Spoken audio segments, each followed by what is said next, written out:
This is the Soccer Media Podcast. I'm John Shrader. This is our weekly look at the soccer media business and the business of soccer. We're recording this show on Wednesday, April 29th. Fox Sports has announced its lineup for the broadcast teams. John Strong and Stu Holden leading the way. They've been calling their major games for a number of years now, including the last two World Cups.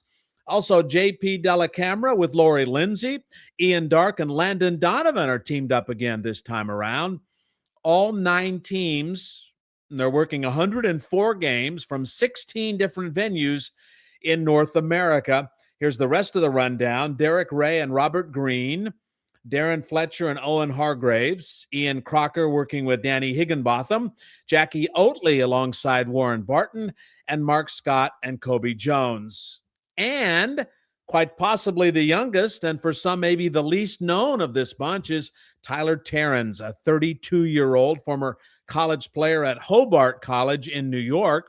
He's teamed with former U.S. national team player Mo Edu. We're going to introduce you to Tyler coming up in just a minute.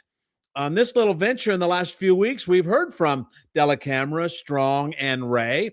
Also, Andres Cantor, who will work the World Cup for Telemundo, and the lead announcer for Football de Primera on the radio, Sammy Sadovnik. So please check out the archives as we talk about the World Cup and other things with those folks. Okay, as promised, young soccer announcer Tyler Terens. I guess the best place to start is a welcome and thanks. And wow, what a moment for you in your very young career. Congratulations.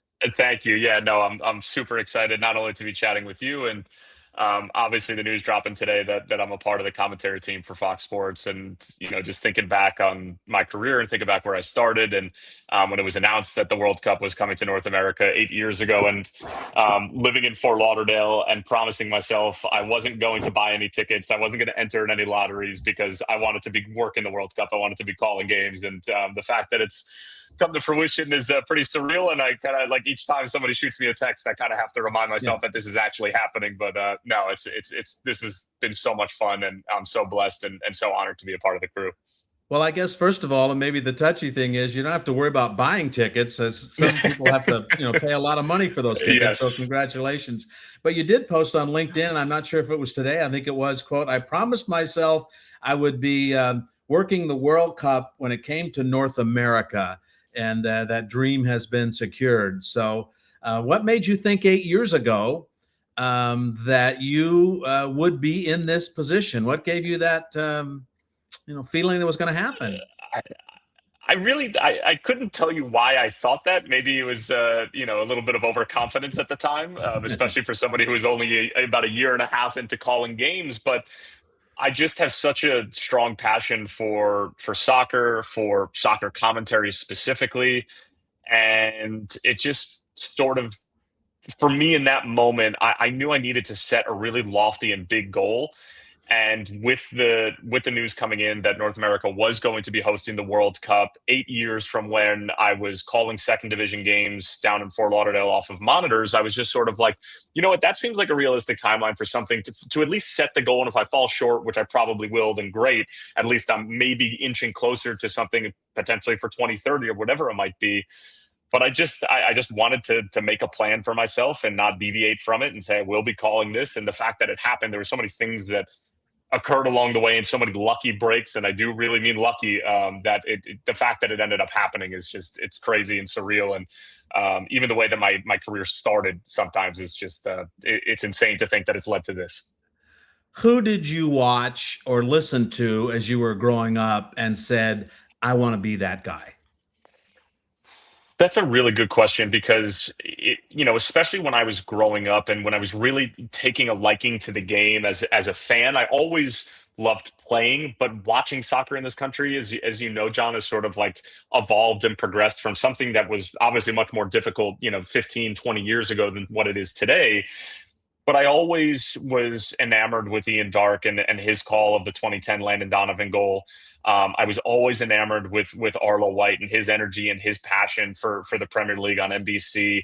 John Strong obviously has been on so many important calls for Fox and in this country, and it's just, it's impossible to not throw him onto that list as well.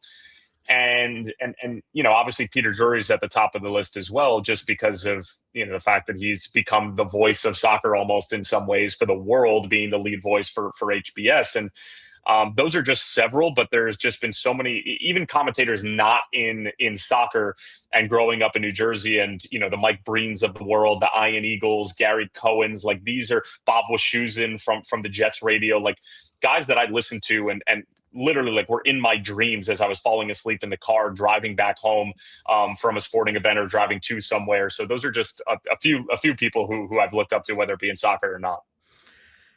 I have this notion that if you grow up in a big area, big market, and you listen to so many great professional announcers, that you get it in your head that what great professional announcing is. Did you feel that way?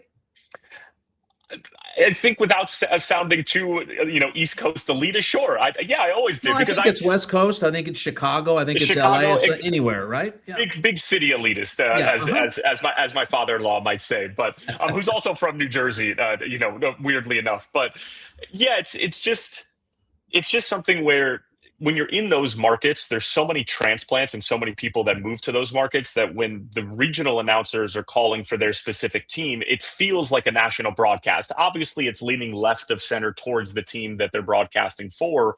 But I always just got the sense that, like, if somebody on the other team, if somebody from the Houston Rockets did something incredible, that Ian Eagle, while I'm watching a Nets game, or Mike Breen while I'm watching a Knicks game, is going to do it justice, despite the fact that they're doing games for the home market. And that was always something that resonated with me, especially when I went on to go do the Chicago Fire and do that as an RSN on WGN. And then, just the pure quality and knowing that they're good enough to be able to call games in that big of a market as well. You're right. Like, I just always sort of knew it at the bare minimum what the non-negotiables were in terms of what a great announcer may or may not sound like.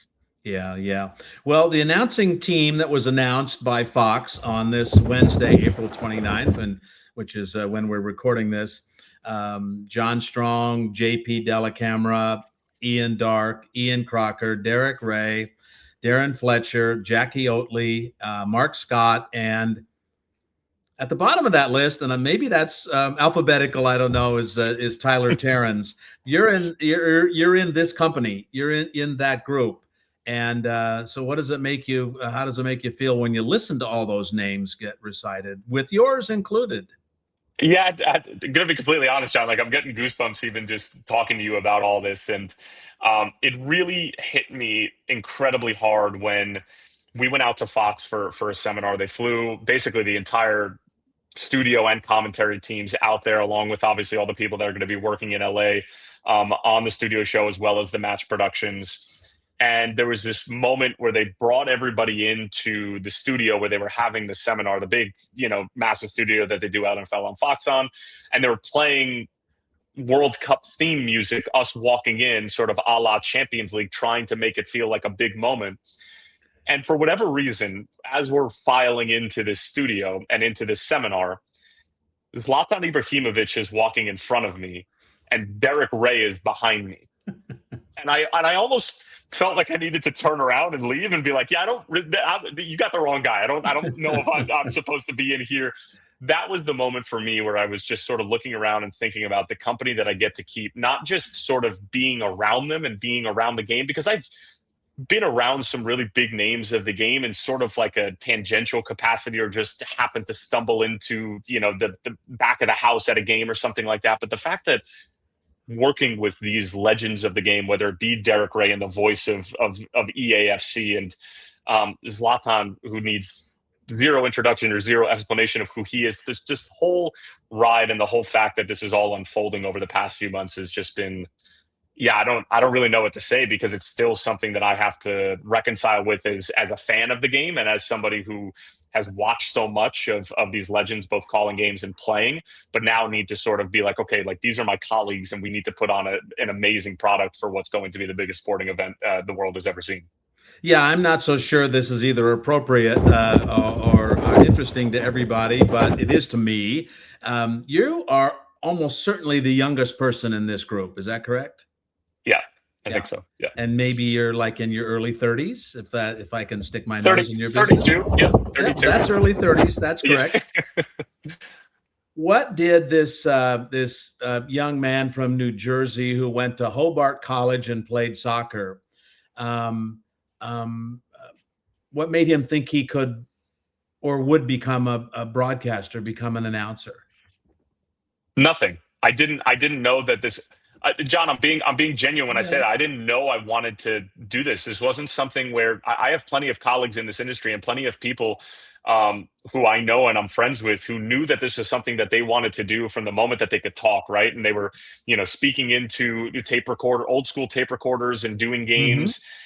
That was not my life. That's not my story. I was somebody who really didn't know what they wanted to do with their life. I played college soccer and I happened to stumble upon this because I was injured so much playing college soccer. I had 3 meniscus surgeries before the age of 22.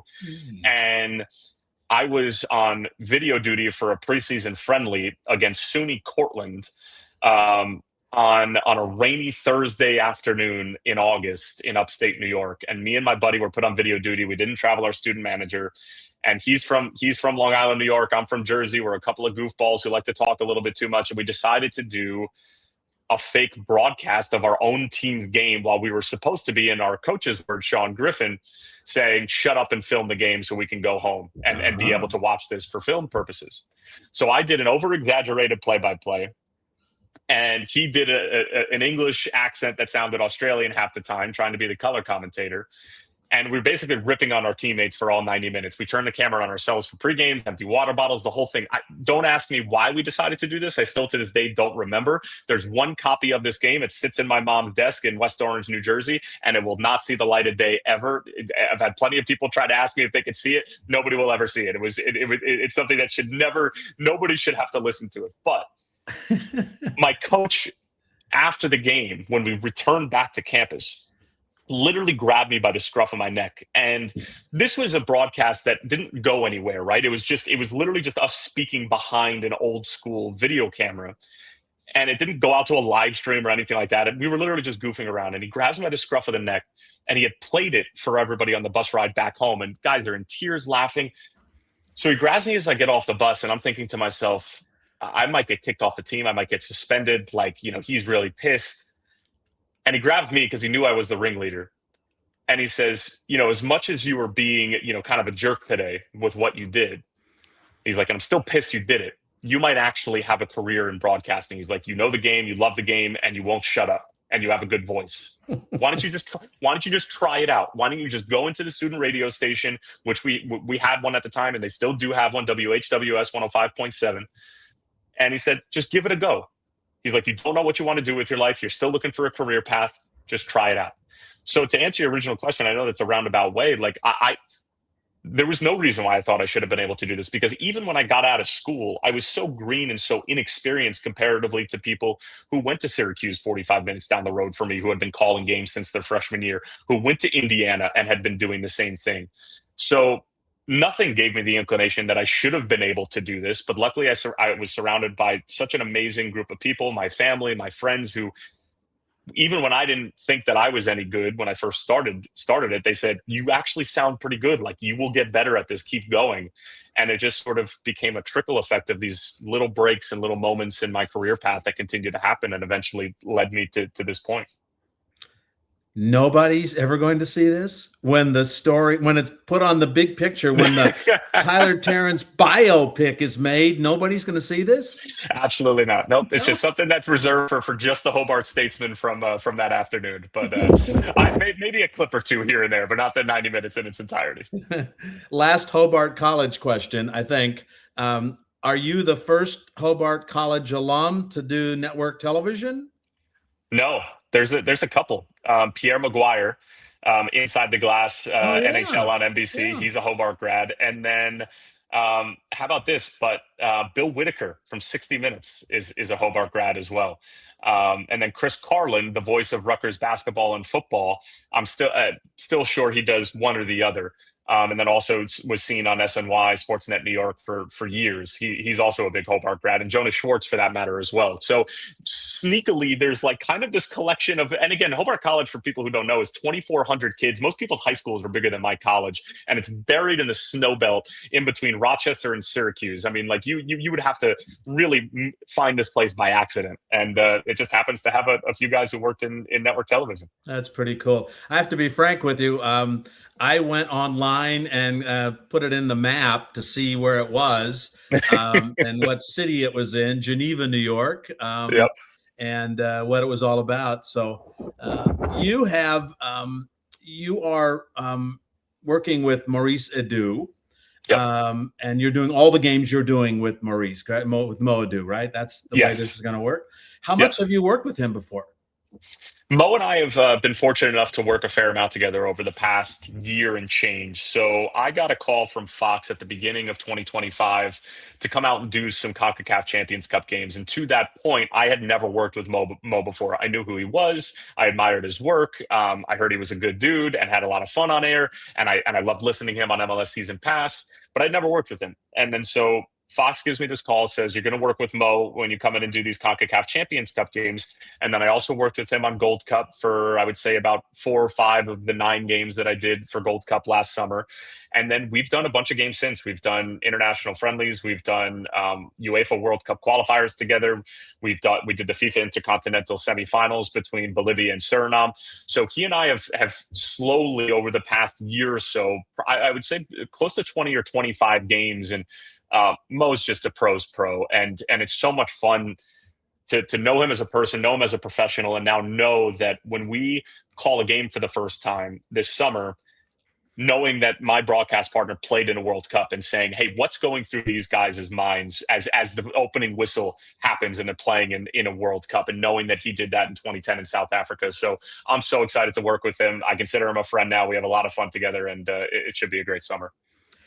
You cut your teeth in this business at Vista World, NEP now, Vista World, and in Fort Lauderdale, calling games in front of a monitor. And I don't know, 2, 3, 4 games a weekend or whatever you did.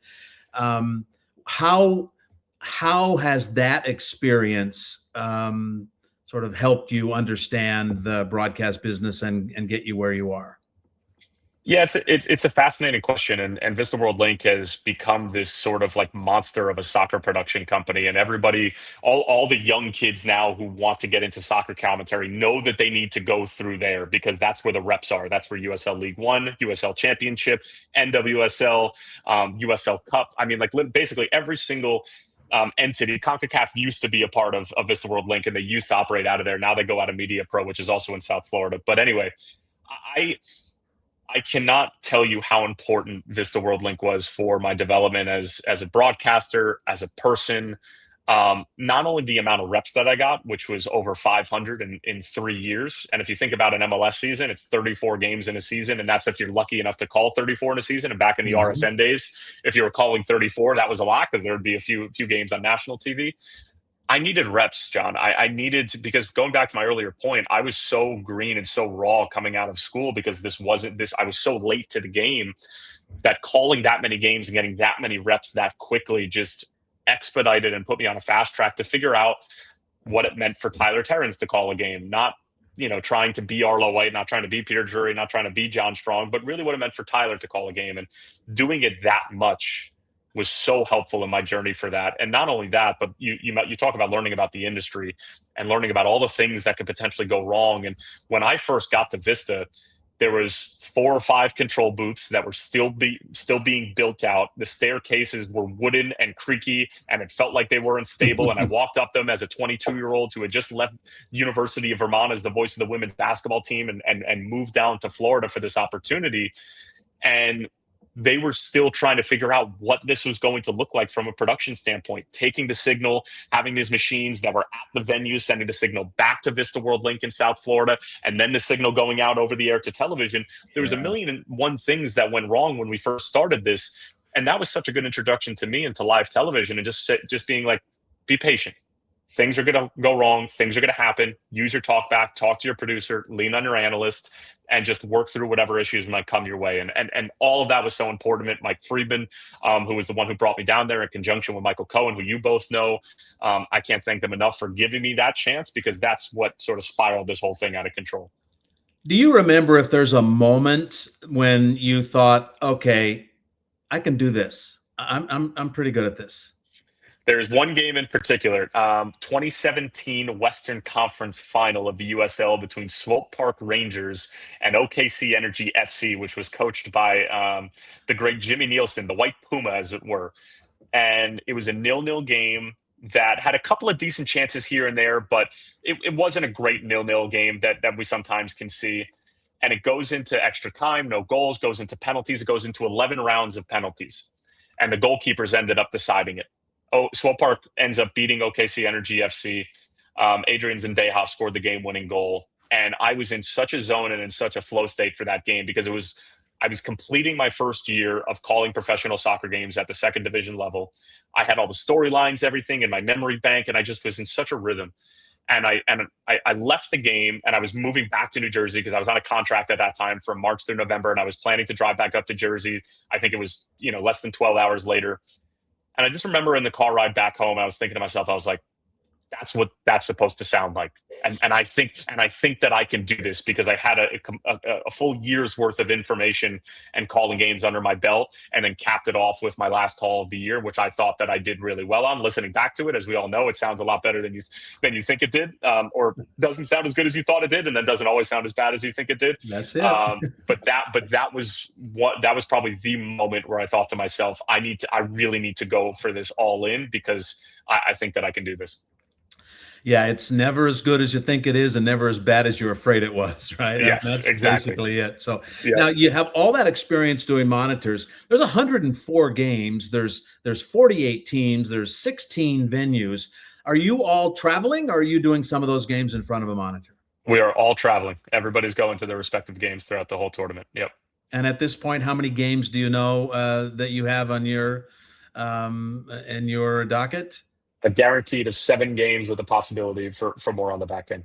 And so that'll get you through the first the group matches, and then group knows, stage, huh? a round of 32, and then who knows after that. Yep.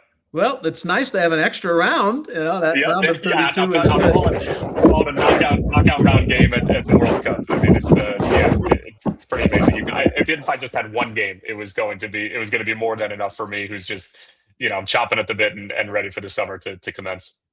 Those folks who are watching this, I'll tell the folks who are listening to this that here's the look of a young man who looks like, he just was told by his mom that he could get a handful of candy at the store, and like, he just can't believe that she said I could have this. I mean, that's what you look like right now. I want to tell you that.